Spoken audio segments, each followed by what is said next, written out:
pertama kali yang saya rasakan adalah lemas, nggak enak makan sampai mungkin 3 hari. Terus kemudian ya sampai ada panasnya, kemudian panas itu berlanjut sampai 8 hari atau 9 hari. Awal Juni, kurang lebih sekitar tanggal 6 Juni, saya dan istri saya itu merasa ada demam panas dikit-dikit dan batuk dikit-dikit juga. Awalnya saya hanya merasakan mual dan muntah serta badan saya parah dingin. Itu sampai menggigil hampir 12 jam. Saya sesak napas, terus saya kalau makan selalu muntah, panas dingin badan.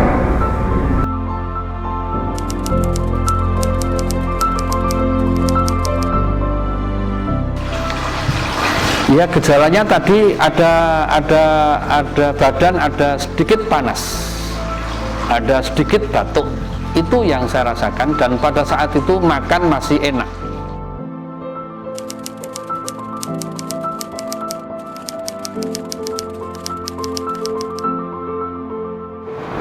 Ketika ada gejala awal seperti tadi saya katakan, saya kepingin langsung di swab, karena yaitu karena khawatir juga kita menularkan kepada orang lain. Kita tidak boleh menyakiti kepada orang lain, berusaha kita menyenangkan kepada orang lain, sebagaimana hadits ada hadits la dharara wa la dirar. Kita tidak boleh menyakiti orang lain, menyakiti diri sendiri. Sehingga saya berpegang itu, maka saya minta swab.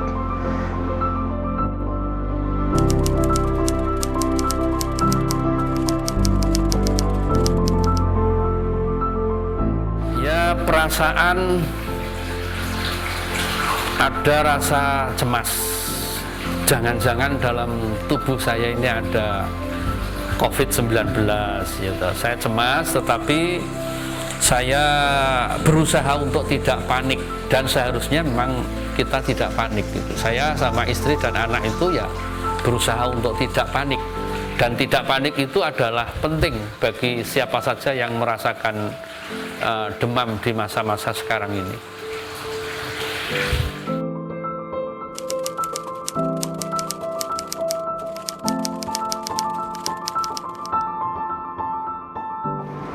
Sebenarnya kalau masalah menunggu, saya tidak menunggu terlalu lama.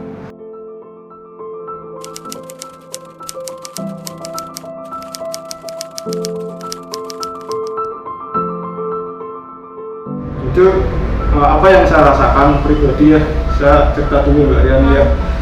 Yang saya rasakan yang pertama itu adalah satu, rasa takut itu wajar, karena kita manusia ya, tidak lepas dari rasa takut. Kemudian cemas, kemudian juga sempat saya merasakan stres yang luar biasa ya pada saat itu. Memang ketika kita terdiagnosa COVID, banyak sekali ketakutan yang datang, terutama ketakutan yang paling muncul itu adalah pengucilan ya dari masyarakat ya.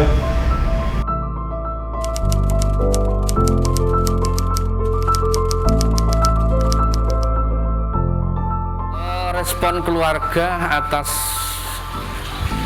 apa yang saya alami, kalau keluarga yang anak saya dan asisten rumah tangga saya, ya saya langsung bersiap-siap untuk menuju isolasi, karena di rumah sakit Tugu pada saat itu penuh, sehingga saya kontak sama Pak Wali Kota Semarang dan Ibu Wakil Wali Kota Semarang. Saya alhamdulillah diberi informasi, di diklat Ketileng sana ada, sehingga saya langsung hari itu juga dalam jarak yang tidak terlalu lama, hanya kira-kira jarak 1,5 jam, saya langsung menuju ke isolasi.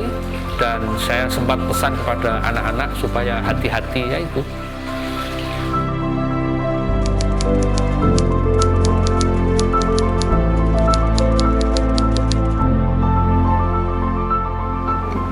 Kita dilayani, atau bahasanya apa, malaysia dilayani dengan baik, perawat-perawat juga dengan baik.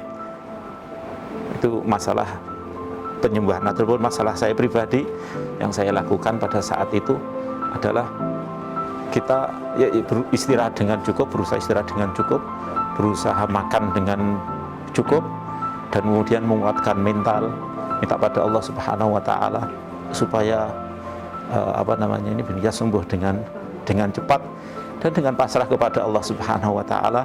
Kita tidak mungkin menolak takdir Allah Subhanahu wa taala, apapun yang dikehendaki pasti akan terjadi.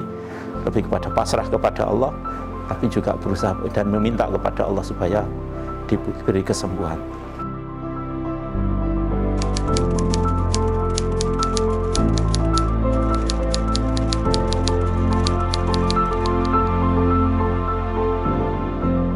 Saya didatangi oleh Dr. Nugroho. Saya juga tidak tahu kalau itu Dr. Nugroho, tapi saya tanya, Pak, saya dokter gitu. Oh, Dr. Nugroho ya gitu.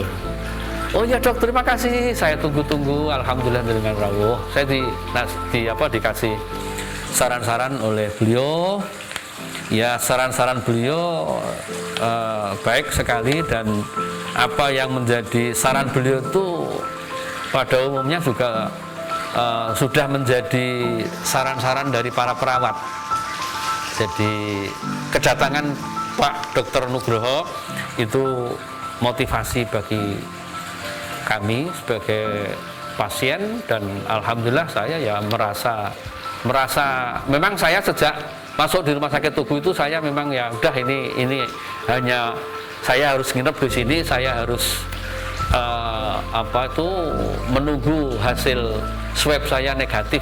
Pokoknya saya harus berperasaan seperti orang sehat.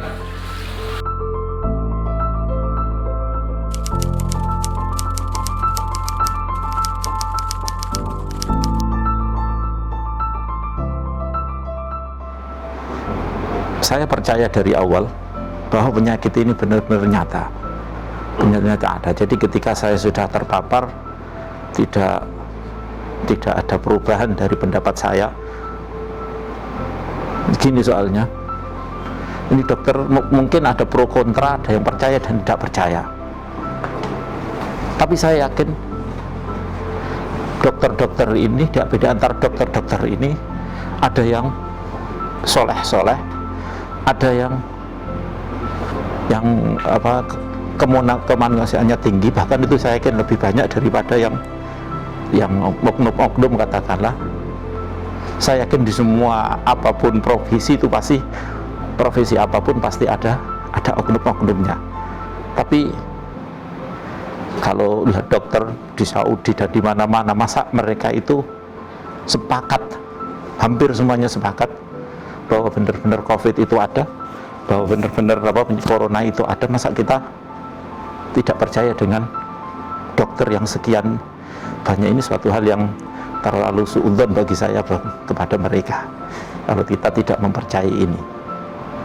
Makanya ketika saya mengalami, saya tidak ada perubahan yang signifikan tentang pikiran saya tentang masalah COVID, tapi semakin memberi semangat saya untuk memberi penjelasan kepada teman-teman bahwa penyakit ini nyata, bahwa kita ketika kena penyakit umpamanya, semoga kita dihindarkan dari penyakit ini, kita harus berusaha tidak kontak dengan orang lain sehingga orang lain tidak tertular. Ini saja yang mungkin perubahan dari saya. Kalau dulu saya tidak ada keinginan menjelaskan, yang ada cuma tidak sekuat sekarang untuk menjelaskan kepada orang lain, tapi kemudian setelah saya mengalami, saya punya semangat untuk menjelaskan. Makanya saya mau diwawancara, apalagi tadi seperti saya ceritakan, saya juga disupport oleh teman-teman supaya bisa mau menjelaskan kepada mereka.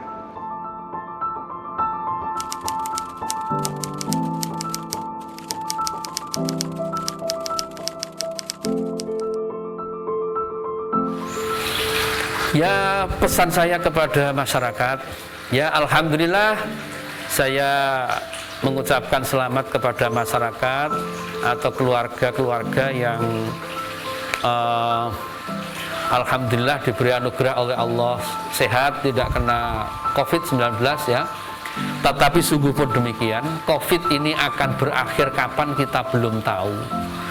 Dulu banyak para orang bijak, orang pinter, pengamat mengatakan nanti musim kemarau akan hilang karena virus corona ini takut dengan cuaca panas.